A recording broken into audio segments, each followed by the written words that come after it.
"Your Honor, look at her. She can't even afford a sandwich, let alone the administration of an estate.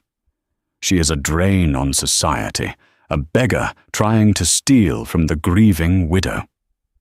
Those were the exact words Marcus Sterling used on November 14th, 2024, in the Superior Court of New York. He pointed a manicured finger at Wyatt Vance, mocking her torn shoes and her $12 bank balance. The entire courtroom laughed. His client, the wealthy widow Lydia Blackwood, smirked. They thought the victory was already won. They thought Wyatt was just dirt on their designer shoes. But they didn't check the timestamp on the document the judge was about to open. 10 minutes later, the laughter didn't just stop. It died. Because the man they buried wasn't just a millionaire, he was the silent owner of half the city, and he had left a trap door in his will, specifically designed for the moment someone called his daughter poor. The rain in Manhattan that morning was unrelenting. It was the kind of freezing, grey downpour that soaked through cheap fabric in seconds, chilling you to the bone. Wyatt Vance knew that chill well. Standing outside the massive granite pillars of the Southern District Courthouse, she pulled her coat tighter. It was a wool blend she'd found at a Goodwill in the Bronx 3 years ago. The hem was fraying, and it smelled faintly of damp dog, but it was the only shield she had against the biting wind. She checked her reflection in the glass of the revolving doors. Her hair, a mousy brown, was pulled back in a severe bun to hide the fact that she hadn't been able to afford conditioner in a month. Her eyes were red-rimmed, not just from grief, but from exhaustion. She had worked a double shift at the diner the night before, just to afford the subway fare and a coffee to keep her awake. "You can do this, Elle," she whispered to herself. "For Dad." Inside courtroom 304, the atmosphere was suffocatingly warm and smelled of expensive cologne and old leather. This was the arena of the elite, and Wyatt was the gladiator with no armor. On the left side of the aisle sat the vultures. That was what her father, Silas, had called them in his final, delirious days. There was Lydia Blackwood, Silas's second wife. She was wearing a custom-tailored black Chanel suit that probably cost more than Wyatt made in a year. Her blonde hair was a perfect, immobile helmet. She wasn't crying. She was checking her watch, a Cartier tank encrusted with diamonds. Next to her sat Marcus Sterling. If a shark could wear a suit, it would look like Marcus. He was a partner at Sterling, Holloway and Partners, one of the most ruthless family law firms in the city. He was handsome in a cruel, sharp-edged way. He was currently scrolling through his iPad, looking bored. And behind them, the entourage, financial advisors from Goldman & Sachs, real estate agents from Sotheby's, and distant cousins Wyatt hadn't seen in 20 years. They were all there for the carving of the turkey. Silas Blackwood had been known as the eccentric antique dealer with a comfortable nest egg. They expected a few $1 million, maybe a property in the Hamptons, enough to fight over. Wyatt walked to the plaintiff's table and sat down alone. She had no lawyer. Legal aid had told her that probate cases regarding potentially high-value estates were outside their jurisdiction. She had tried to hire a junior attorney, but Marcus Sterling had quietly threatened to bury anyone who took her case in paperwork, so deep they'd never see sunlight again. So, she sat alone. A plastic bag containing her birth certificate and a handwritten letter from her father sat on the table. "All rise," the bailiff bellowed. Judge Arthur P. Henderson swept into the room. He was a man known for his impatience with theatrics and his love for a quick lunch break. He peered over his spectacles, looking from the team of high-powered lawyers on the left to the shivering girl in the wet coat on the right. "Case number 4902B, the judge grumbled. "The estate of Silas Blackwood. Let's get this over with. I have a 1 p.m. tea time." Marcus Sterling stood up, buttoning his jacket with a confident snap. "Ready, Your Honor.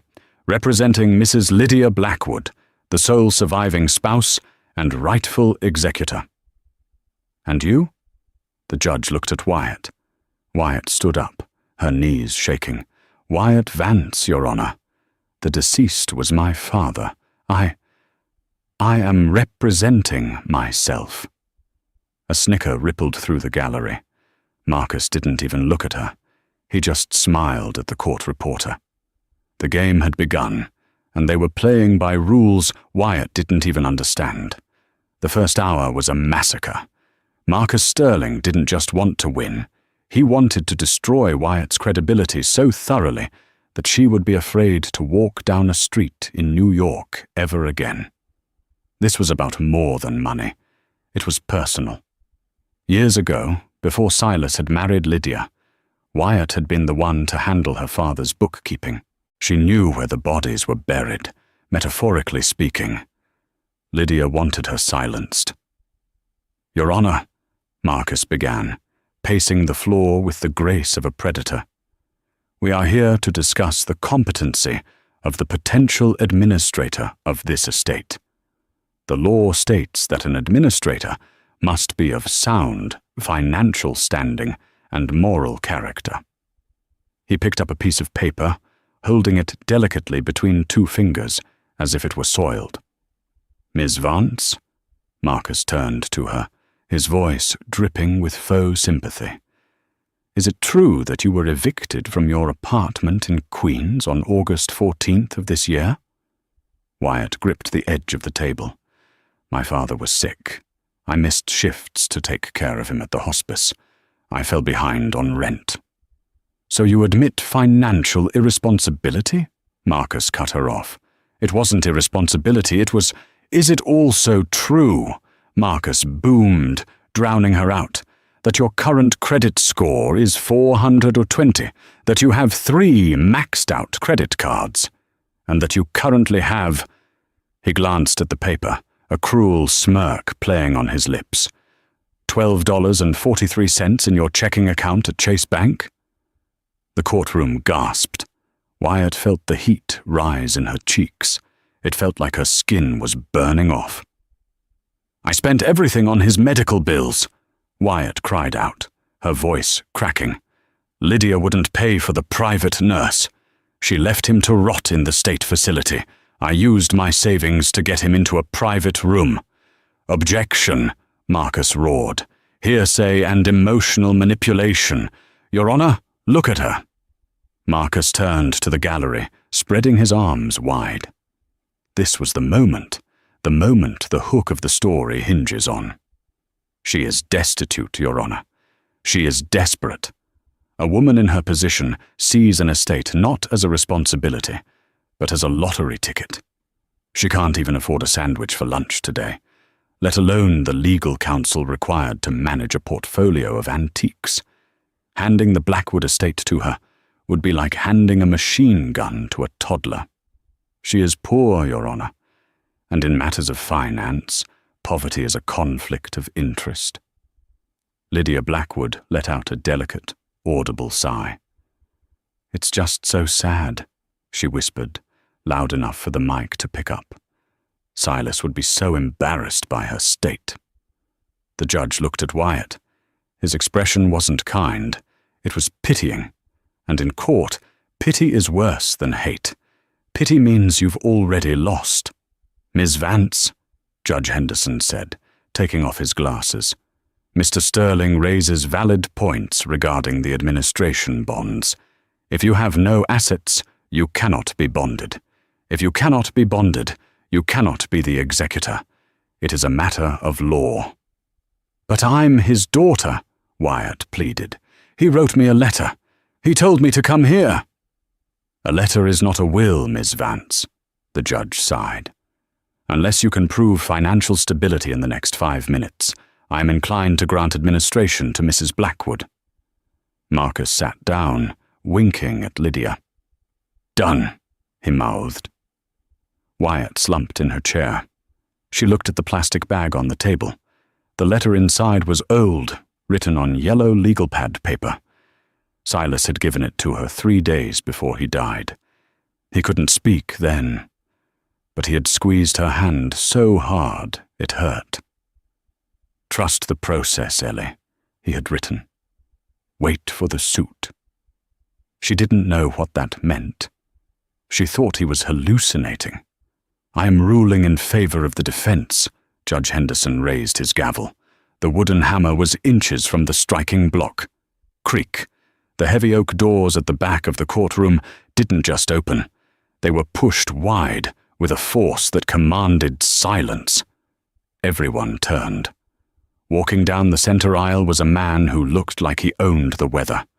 He was older, perhaps in his 60s, wearing a bespoke charcoal suit that made Marcus Sterling's outfit look like a Halloween costume.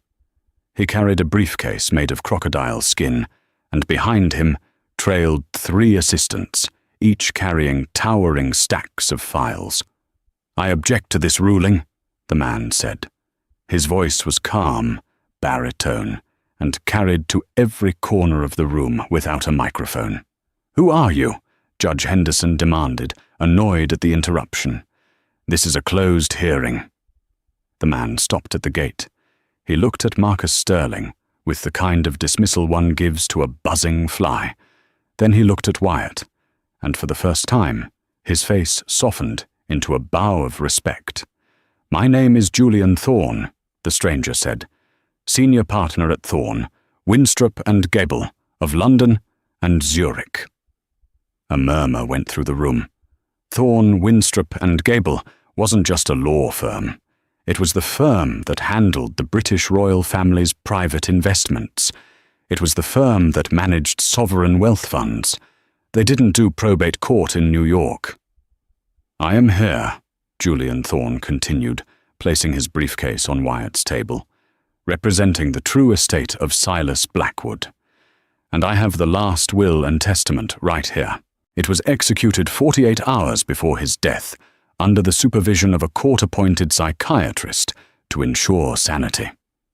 Marcus Sterling stood up, his face pale. "Your Honor, this is ridiculous.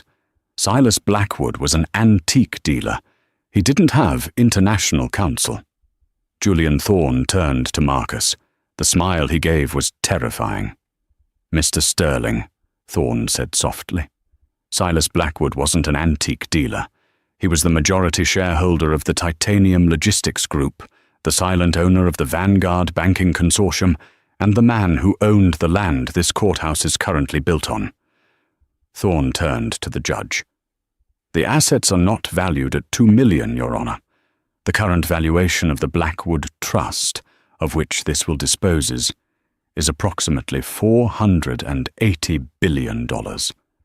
With real estate holdings, it pushes toward the trillion mark over the next decade."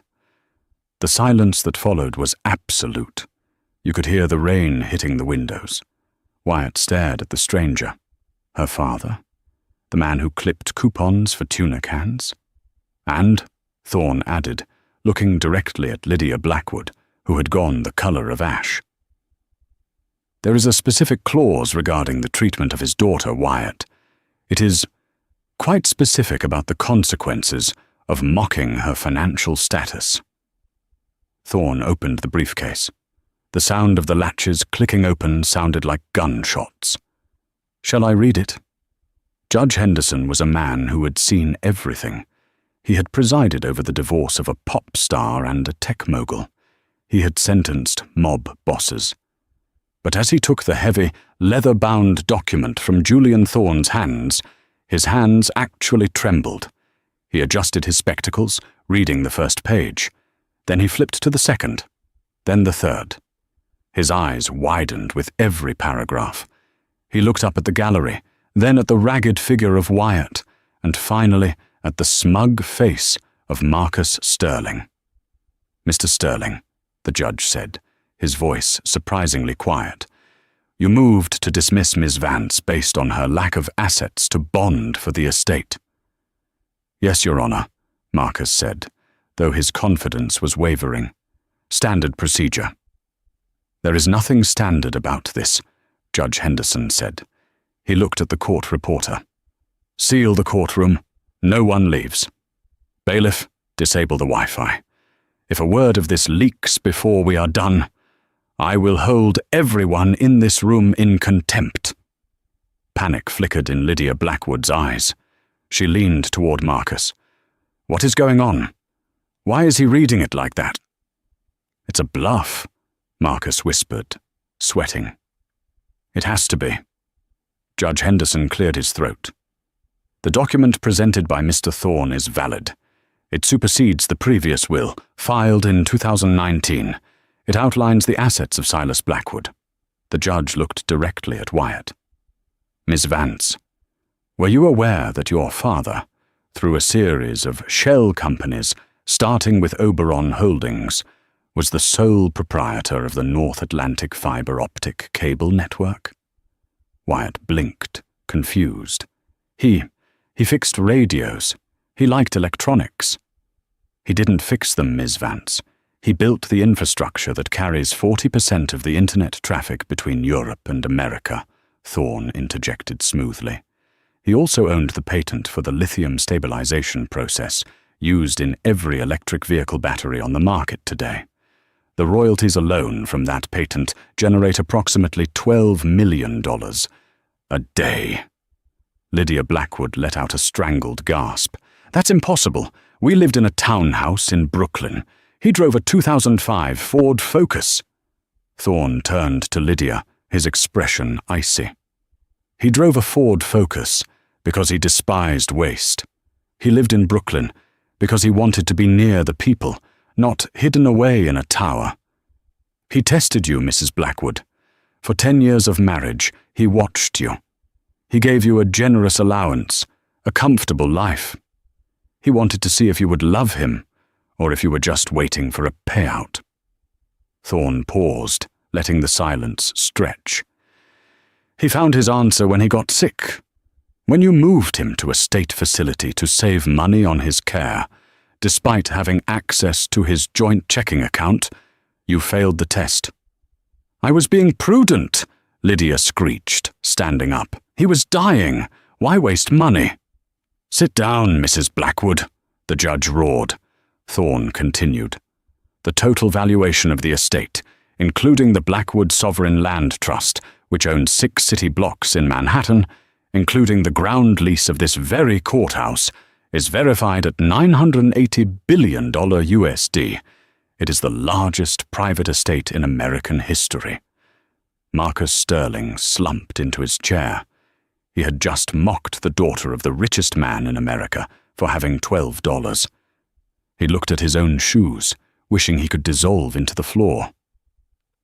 "However," Thorne said, raising a finger, "Silas knew that revealing this money would bring out the sharks. He knew that if he died, you, Mrs. Blackwood, and your lawyers would try to crush Wyatt. He knew you would try to use her poverty, a poverty she endured because she spent her own meager savings to save his life, against her." Thorne walked over to the court reporter. "Madam Reporter," Thorne said gently, "could you please read back the statement made by Mr. Marcus Sterling exactly 4 minutes ago? The one regarding Miss Vance's financial status?" The reporter nodded, finding the spot on her scroll. Her voice shook slightly as she read. "She is destitute, Your Honor. She can't even afford a sandwich for lunch today. Handing the Blackwood estate to her would be like handing a machine gun to a toddler. She is poor, Your Honor, and in matters of finance, poverty is a conflict of interest." Thorne smiled. It was a wolf's smile. "Thank you. Now, Your Honor, if you would please turn to page 114, clause 7, subsection B. It is titled, 'The Protocol of Dignity.'" Judge Henderson turned the pages. The room was so silent you could hear the buzzing of the fluorescent lights. When the judge found the clause, he let out a short, disbelief-filled laugh. "You have got to be kidding me," the judge muttered. "Read it aloud, please, Your Honor," Thorne requested. The judge took a breath. Clause 7, subsection B. "I, Silas Blackwood, being of sound mind, anticipate that upon my death, my daughter Wyatt will be targeted. I anticipate that my wife, Lydia, and her legal counsel will attempt to discredit Wyatt based on her lack of material wealth. Wealth that I intentionally withheld from her to teach her the value of struggle, a lesson Lydia never learned. Lydia was shaking her head violently. No. The judge continued reading. Therefore, let this be the condition of inheritance. If, during the probate hearing, any party challenging Wyatt's administration cites her poverty, her lack of funds, or her social standing as a reason for her disqualification, that party shall be immediately and irrevocably disinherited. The judge looked up, his eyes locking on Marcus Sterling. Furthermore, the judge read on, his voice booming now, if legal counsel is used to deliver this insult, the cost of that insult shall be levied against the challenging party's share. Since the insult has been recorded, Mrs. Lydia Blackwood is hereby stripped of her marital share, her stipend, and her claim to any Blackwood assets. She leaves this marriage as she entered it, with nothing. No, Lydia screamed. She lunged at Marcus, clawing at his face. You idiot! You arrogant idiot! You said we had to attack her character. You said she was weak. Get off me! Marcus shouted, shoving her away. The bailiffs rushed forward, restraining Lydia, who was now sobbing hysterically, her Chanel suit rumpled. It gets worse, Thorne said, cutting through the chaos. Read the footnote, Your Honor. The judge squinted. Footnote C. Regarding the attorney who delivers the insult, I, Silas Blackwood, hold the mortgage on the commercial tower located at 40 Wall Street, currently leased to the firm Sterling, Halloway and Partners. Marcus froze. His face went grey. If a partner of this firm insults my daughter, the lease is immediately terminated for conduct violation. The firm has 24 hours to vacate the premises. Thorne looked at his watch. It is now 11:15 a.m. Mr. Sterling, you might want to call your senior partners. You have until 11:15 a.m. tomorrow to move your desks, your files and your servers out of the building.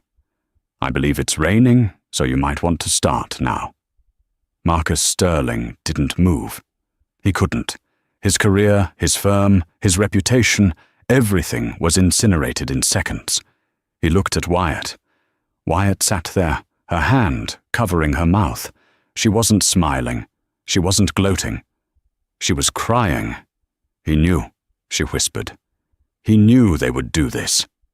Thorne walked over to her. He knelt down, ignoring the dirt on the floor, so he was eye level with her. He knew everything, Wyatt. He watched you work double shifts. He watched you buy him the expensive medicine instead of buying yourself dinner. He told me that you were the only person in the world who loved Silas the man, not Silas the checkbook. That is why he gave you the world. Thorne stood up and turned to the judge. The estate passes entirely to Wyatt Vance. There are no other beneficiaries. Lydia Blackwood is disinherited by her own lawyer's arrogance. So ordered. Judge Henderson slammed the gavel down. The sound was like a gunshot ending a war. But as the bailiffs dragged a screaming Lydia out of the courtroom, I was his wife. I deserve half. And as Marcus Sterling ran out of the room, desperately dialing his phone, Julian Thorne didn't relax. He leaned in close to Wyatt. Ms. Vance, he said, his voice dropping to a serious whisper. Do not celebrate yet. The easy part is over. Wyatt looked up, wiping her tears. The easy part? I just inherited $1 trillion. Yes, Thorne said grimly, and that puts a target on your back the size of Manhattan. Silas didn't just leave you money. He left you a seat at the table of the Order of High Finance. And the other members, they don't like new blood. Thorne clicked his briefcase shut. We need to leave. Now. There is a secure car waiting in the underground garage. We cannot use the front door." "Why?" Wyatt asked, clutching her father's letter. "Because," Thorne said, glancing at the doors where the press was likely already gathering, "the people your father outsmarted to build this fortune, they aren't lawyers like Mr. Sterling. They are men who make presidents disappear. And they just found out the money they thought was lost is now in the hands of a 22-year-old girl." The ride from the courthouse was a blur. The car wasn't just a limousine. It was a tank disguised as a Mercedes Maybach. The glass was an inch thick. Wyatt sat in the back, the heated leather seat feeling alien against her damp coat. Thorne sat opposite her, typing furiously on a tablet. "We are going to the penthouse at the Steinway Tower," Thorne said without looking up. "It was your father's primary command center. No one knows it exists except me and the head of his security." "Who is the head of security?" Wyatt asked, her voice trembling. She looked out the window. The rain was blurring the city lights. An hour ago she was worrying about subway fare. Now she was in a convoy. "His name is Kalen," Thorne said. "He's an ex-operative for the SAS. He's loyal to the paycheck, but more importantly, he was loyal to Silas. He'll be loyal to you, as long as you show strength." "Strength?" Wyatt laughed bitterly. "Mr. Thorne, look at me. I'm wearing shoes with holes in them. I'm not strong." Thorne stopped typing. He looked at her with intense, piercing eyes. "Strength isn't about shoes, Wyatt. You stood up in that courtroom alone against a team of sharks. You took care of a dying man for 2 years without asking for a dime. That is strength. But now, you need a different kind." The car swerved suddenly. "Hold on," the driver said. His voice was tense. "What is it?" Thorne snapped. "Black SUV, no plates.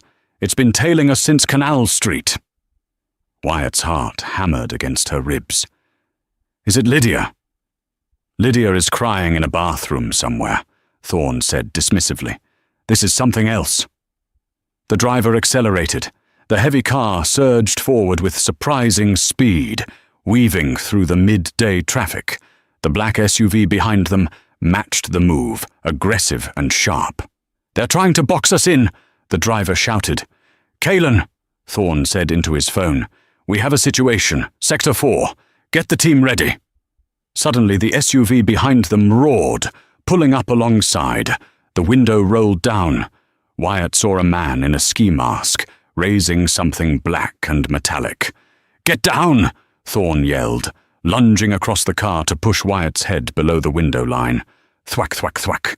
Bullets impacted the glass. The reinforced window, spider-webbed but didn't shatter. The sound was deafening inside the sealed cabin. "Ram them!" Thorne ordered. The driver yanked the wheel to the right.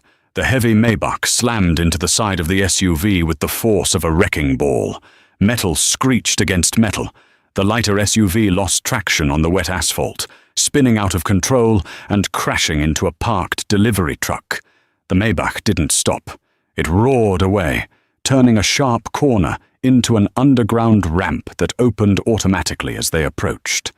They plunged into darkness, the steel gate slamming shut behind them. Silence returned to the car. Wyatt was hyperventilating, curled in a ball on the floor. "Welcome to your new life, Miss Vance," Thorne said, adjusting his suit jacket as if nothing had happened. He offered a hand to help her up. "Someone is very unhappy about the reading of that will." "Who?" Wyatt gasped. "Who was that?" "Your father had 3 business partners in the beginning," Thorne explained, as the car came to a halt in a pristine, white underground garage. Silas was the brains. The other 2, they were the muscle. He bought them out years ago, but they always believed he cheated them. They are the Vittorio brothers, and if they know Silas is dead, they are coming for the keys to the kingdom. The car doors opened. A wall of men in black tactical gear stood waiting. In the center of them was a man who looked like he was carved out of granite. He had a scar running through his left eyebrow and cold blue eyes. "Package secure?" the man asked. "Secure, Kalen," Thorne said. "Meet your new boss, Wyatt Vance." Kalen looked at Wyatt. He looked at her frayed coat, her terrified eyes, and her messy bun. He didn't bow. He didn't smile. "She looks like she's going to break," Kalen said bluntly. Wyatt felt a spark of anger. It was a small spark, but it was there. She had just been shot at. She had just been humiliated in court. And now this hired gun was judging her? She stepped out of the car. She pulled her ragged coat tight, stood up as straight as her spine would allow, and looked Kalen in the eye. "I didn't break when my father died in my arms," Wyatt said, her voice shaking but loud. "I didn't break when they laughed at me in court, and I won't break because of you. So, are you going to get me inside, or are you going to stand there and critique my fashion?" Kalen stared at her for a long second. Then, a corner of his mouth twitched. "Right this way, Mom," he said, stepping aside. They entered the private elevator. Thorne pressed the button for the 90th floor. "First order of business," Thorne said. "We need to fix your image. You cannot rule an empire looking like a victim. Tonight, there is a gala at the Met. The entire board of the Vanguard Consortium will be there. You are going to attend." "Tonight?" Wyatt exclaimed. "I almost died 5 minutes ago." "Exactly," Thorne said. "Which is why you must be seen tonight, alive, untouchable, and looking like $1 trillion. If you hide, the Vittorio brothers smell fair. If you walk into that gala like a queen, they will hesitate, and hesitation gives us time." The elevator doors opened. The penthouse was breathtaking. Floor-to-ceiling windows overlooked the entire city. But standing in the middle of the room was a team of people: stylists, hairdressers, tailors. "Make her dangerous," Thorne ordered the team. The penthouse was a flurry of activity, but Wyatt stood in the center of it like a statue, staring at her reflection in the floor-to-ceiling mirror. She didn't recognize herself. The mousy brown hair that had been stuffed into a messy bun for years was now a cascading waterfall of rich chestnut waves, glossed to perfection. Her skin, usually pale from working night shifts under fluorescent lights, had been buffed and highlighted to a porcelain glow. "It is time for the dress," the lead stylist, a severe French woman named Céline, announced. She snapped her fingers, and 2 assistants brought out a garment bag.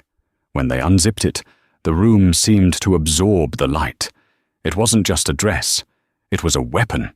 It was a custom Alexander McQueen, a deep, blood-red velvet that looked almost black in the shadows, but burned like embers under the light. It was off the shoulder, with a neckline that was daring but regal, and a slit that ran high up the thigh, allowing for movement, or running. "Your father commissioned this 3 years ago," Julian Thorne said, standing by the doorway, checking his watch. He said, "One day, Ellie will need to look like she's walking through fire." Wyatt touched the fabric. He knew. He always knew. She stepped into the dress. It fit like a second skin. When she stepped back into the mirror, the poor girl from the courtroom was gone. In her place stood a woman who looked like she could buy the courthouse and burn it down for sport. "One last thing," Thorne said. He opened a small velvet box. Inside lay a necklace, a choker of white diamonds with a center stone that was terrifyingly large, a rare red diamond the size of a quail egg. "The heart of Oberon. It was your mother's. It hasn't been seen in public for 25 years. Wearing this sends a message to the board." "What message?" Wyatt asked, as Thorne fastened the cold, heavy gems around her neck. "That the Queen has returned," Thorne said. and she is not afraid. Kalen, the security chief, walked in.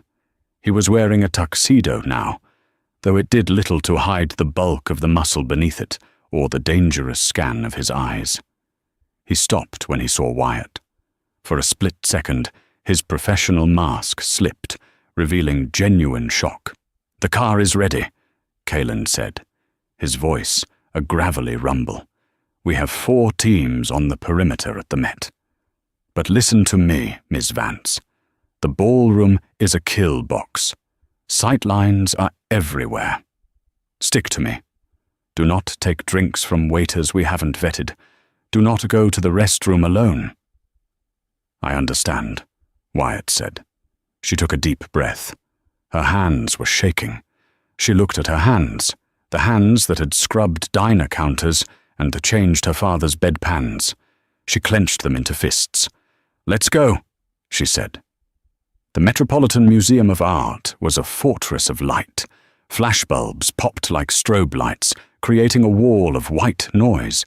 The red carpet was crowded with Hollywood stars, tech billionaires, and socialites.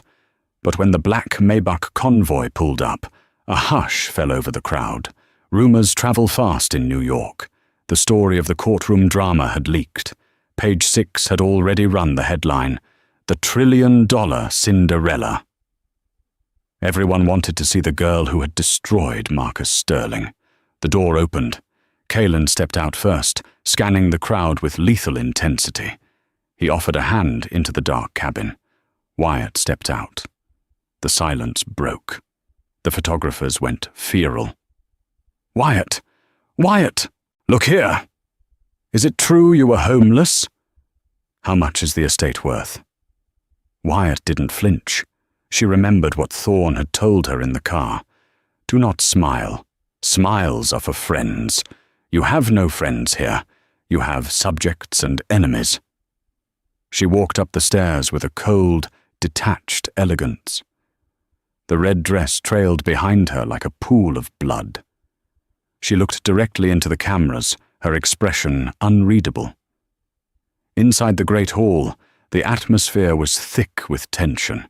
The air smelled of expensive champagne and fear. As Wyatt entered, the chatter stopped. Hundreds of heads turned. Lydia Blackwood wasn't there. She was likely meeting with bankruptcy lawyers. But Marcus Sterling was. He was standing near the bar, looking disheveled, frantically talking to a man who was clearly trying to get away from him. When Marcus saw Wyatt, he froze. The glass in his hand tilted, spilling champagne onto his shoes. Wyatt paused. She looked at Marcus. She didn't say a word. She just raised an eyebrow, touched the red diamond at her throat, and kept walking. "That was cold," Kalen murmured in her ear as they moved deeper into the room. "He tried to ruin my life," Wyatt whispered back. "He's lucky I only ruined his shoes." Thorne guided her toward a table in the center of the room. Seated there were 5 elderly men and women, the board of directors for the Vanguard Consortium. "Ladies and gentlemen," Thorne said smoothly, "may I present the majority shareholder, Ms. Wyatt Vance." The board members stood up. They looked skeptical. These were people who controlled economies. They looked at the 22-year-old girl with doubt. "Ms. Vance," the chairman, a man named Arthur Sterling, no relation to Marcus, thankfully, said stiffly, "We heard about the abrupt transition of power. These are turbulent times for the market. We were discussing a potential vote of no confidence until your probate is settled." This was the test. They wanted to see if she would panic. Wyatt looked at the chairman. She remembered her father's late-night rants about these men. "They are sheep, Ellie. They follow the shepherd who carries the biggest stick." "A vote of no confidence?" Wyatt asked, her voice calm and carrying well over the music. "Interesting, considering that my father's will explicitly states that in the event of a board rebellion, the Blackwood Trust is to liquidate all assets in Vanguard and move them to a charitable trust." The color drained from the chairman's face. "Liquidate? That would crash the stock. It would destroy the company. Then I suggest you have confidence, Arthur, Wyatt said, taking a glass of water from a passing tray. Because if you don't, I will burn this company to the ground before I let you take it from me. My father built it. I own it. Sit down. The chairman sat. The rest of the board followed. Thorne suppressed a smile. She was a natural, but the victory was short-lived. "Brave words," a voice said from behind her. It was a voice like velvet wrapped around a razor blade. But Silas always did have a flair for the dramatic. I see he passed it down. Wyatt turned. Standing there were two men. They were identical twins, perhaps in their late 30s. They were devastatingly handsome, with slicked-back dark hair and eyes that were completely devoid of warmth. They wore matching tuxedos, but one wore a red pocket square, the other blue. The Vittorio brothers. Thorne stiffened. Caelan stepped forward, interposing himself between Wyatt and the men. "Easy, watchdog." The one with the red square laughed. "We're just here to offer our condolences." "Dante," Thorne said, his voice dropping to a warning growl. "You are not on the guest list." "We bought the event catering company an hour ago." Dante Vittorio smiled, showing perfect white teeth. "So technically, we're the staff. And this is my brother, Luca." Luca, the one with the blue square, didn't smile. He was staring at Wyatt with an intensity that made her skin crawl. "So this is the prodigy," Luca said softly. "The girl who was scrubbing floors yesterday and wearing diamonds today." "What do you want?" Wyatt asked, keeping her voice steady, despite the way Caelan's hand was hovering near his jacket pocket. "We want what is ours," Dante said, stepping closer. Caelan put a hand on his chest to stop him. Dante looked at the hand, then at Caelan. "Touch me again, soldier, and you'll lose the arm." "Try it," Caelan challenged.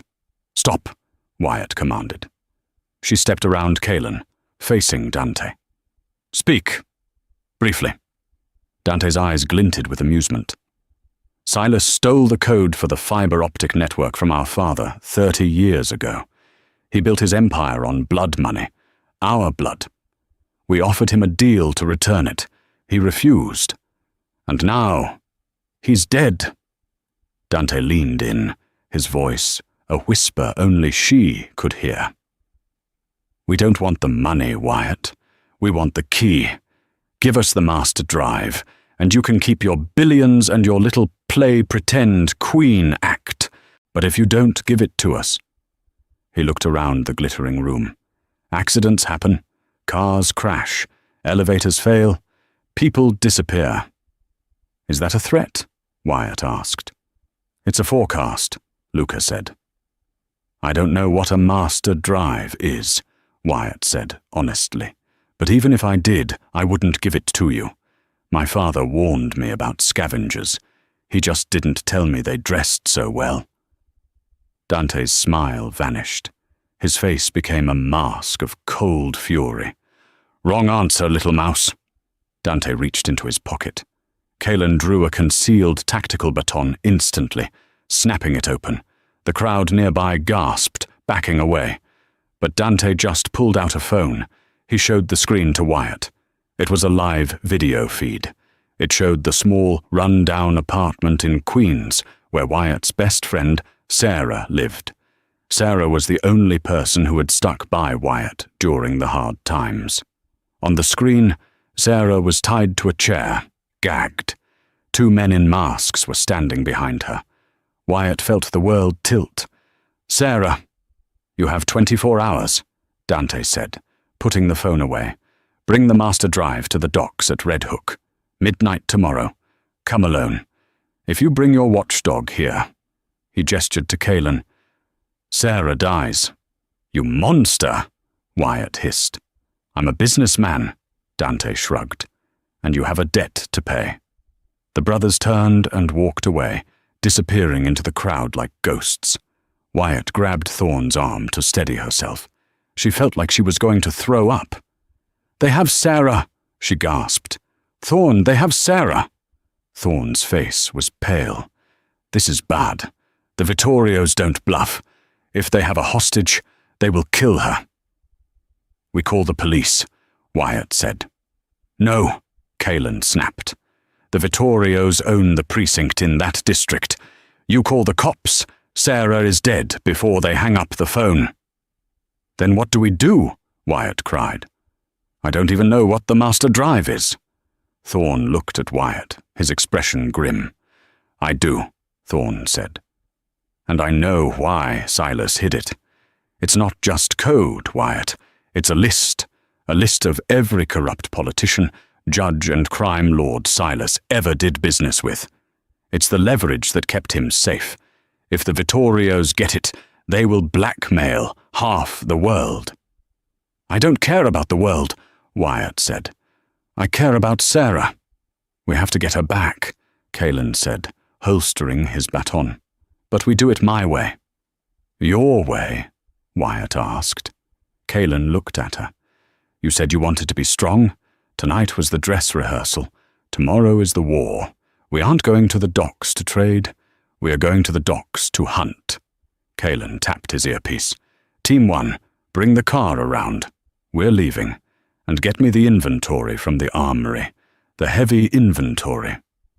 Wyatt looked at the retreating backs of the Vittorio brothers across the room. The fear in her chest was hardening into something else. Something cold and sharp, like the diamond around her neck. She touched the necklace. Thorne, Wyatt said. You said my father left me an empire. Yes. Does that empire include mercenaries?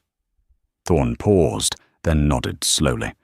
It includes private contractors. Yes. Hire them, Wyatt said, her eyes flashing with a dark fire. Hire them all. No one takes my family. The docks at Red Hook were a graveyard of rusted metal and shipping containers. The rain had turned into a torrential storm, masking the sound of the choppy water in the harbour. It was midnight. Wyatt stood alone under the sickly yellow light of a halogen street lamp. In her hand, she clutched a silver titanium hard drive case. You're late, a voice called out from the shadows. Dante and Luca Vittorio stepped out from behind a stack of crates. They weren't wearing tuxedos anymore. They were dressed in tactical black. Behind them, 2 massive bodyguards held Sarah. Wyatt's best friend was battered, duct tape over her mouth, eyes wide with terror. Let her go, Wyatt shouted over the wind. I have the drive. Drive first, Luca sneered, raising a handgun. Throw it. Wyatt hesitated. She looked at Sarah. She looked at the dark water churning at the edge of the pier. If I give you this, Wyatt said, her voice surprisingly steady, you disappear. You never touch my company, my friends, or my city again. Dante laughed. You're in no position to negotiate, little mouse. But sure, we'll vanish. We have bigger fish to fry once we have that list. Wyatt took a breath. She threw the silver case. It skidded across the wet concrete, stopping at Dante's feet. Dante picked it up eagerly. He pulled a tablet from his jacket, connected the drive, and waited. His eyes scanned the screen. It's decrypting, Dante grinned. This is it. Every dirty secret of the Western world. Wait, Luca frowned, looking at the tablet over his brother's shoulder. Why is the progress bar red? What? Dante tapped the screen. It's uploading. What is it doing?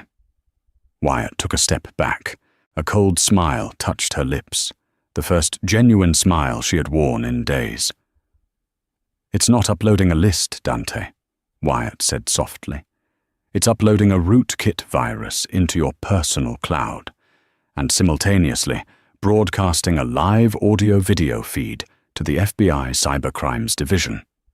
Dante's head snapped up. What did you do? My father didn't use the master drive to hide crimes, Wyatt shouted, the thunder rolling above her. He used it to trap criminals. You just plugged a federal tracking beacon into your own network. Kill her! Dante screamed, dropping the tablet.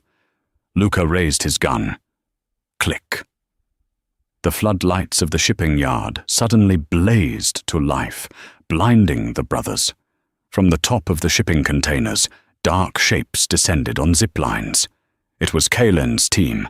They hit the ground with military precision. Thwip, thwip. 2 suppressed shots rang out.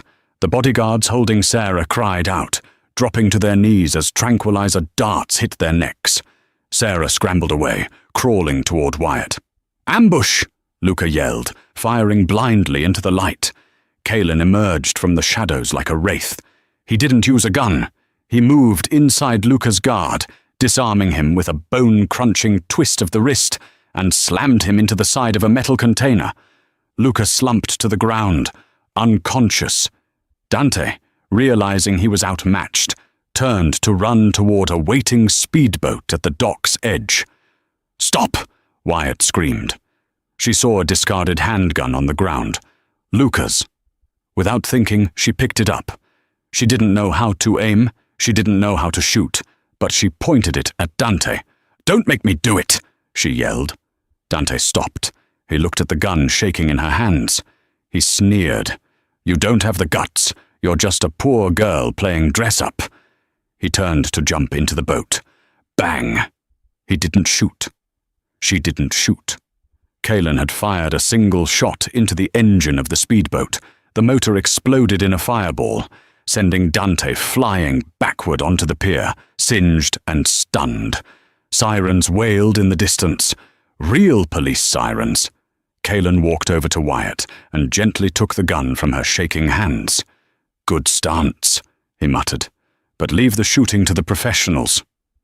Wyatt ran to Sarah, ripping the tape off her mouth. They embraced in the rain, sobbing. "I thought I was dead," Sarah cried. "I thought you were just an antique dealer's daughter." Wyatt looked at the flashing lights of the police cars swarming the pier. She looked at Julian Thorne, who was stepping out of a black SUV with the police commissioner.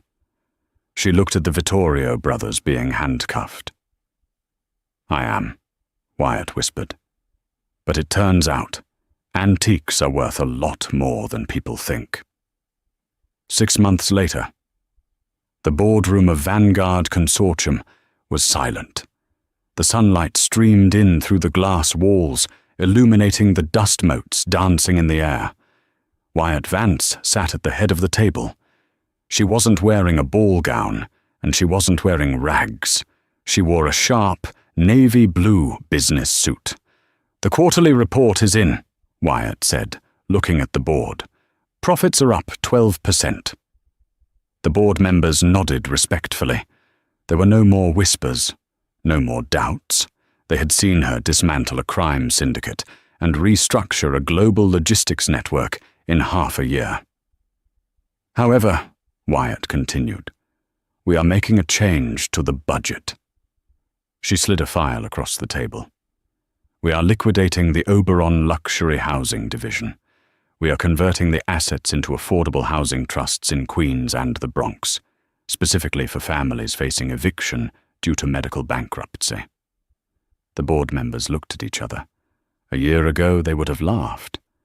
"This will cost us billions in potential revenue," one member noted cautiously. "It will," Wyatt agreed. "But we have $1 trillion. We can afford to lose a few billion to buy back our soul." She stood up. Meeting adjourned. Later that afternoon, Wyatt visited a quiet cemetery in Brooklyn. She placed a single white rose on a modest gravestone. Silas Blackwood. He fixed things. "I did it, Dad," Wyatt whispered. "I didn't let them break me." She felt a presence behind her. It was Julian Thorne. "He would be proud," Thorne said. "You know, the master drive wasn't actually a virus." Wyatt turned to him. "I know. It was just a blank drive with a GPS tracker I bought at Best Buy. I bluffed." Thorne chuckled. "Silas always said the greatest weapon wasn't money. It was the ability to make your enemy believe you were bigger than you are." "What was actually on the real master drive?" Wyatt asked. "The one you hid in the vault?" Thorne smiled. recipes, hundreds of them, and photos of you growing up. That was his treasure, Wyatt. The rest, the money, the power, that was just the game. You were the prize. Wyatt looked back at the grave. She touched the diamond necklace she still wore beneath her shirt, the only reminder of the gala. She wasn't the poor girl anymore. She wasn't the victim. She was Wyatt Blackwood Vance, the queen of the glass fortress, and she had a lot of work to do. And that is the incredible story of Wyatt Vance. From being mocked in a courtroom for having $12 to her name, to inheriting a $1 trillion empire and taking down the mob, it proves that you should never judge a book by its cover, or a girl by her shoes. Marcus Sterling lost his license. Lydia Blackwood is currently working as a hostess in a diner in Jersey. Ironic, isn't it? And Wyatt? She's proving that the best revenge isn't hatred. It's massive, undeniable success. What would you do if you found out your broke father was actually a secret billionaire? Would you keep the money, give it away, or seek revenge on everyone who wronged you? Let me know in the comments below. If you enjoyed this story of justice and twists, please smash that like button, share this video with a friend who loves drama, and subscribe to our channel for more real-life stories that sound like fiction. See you in the next video.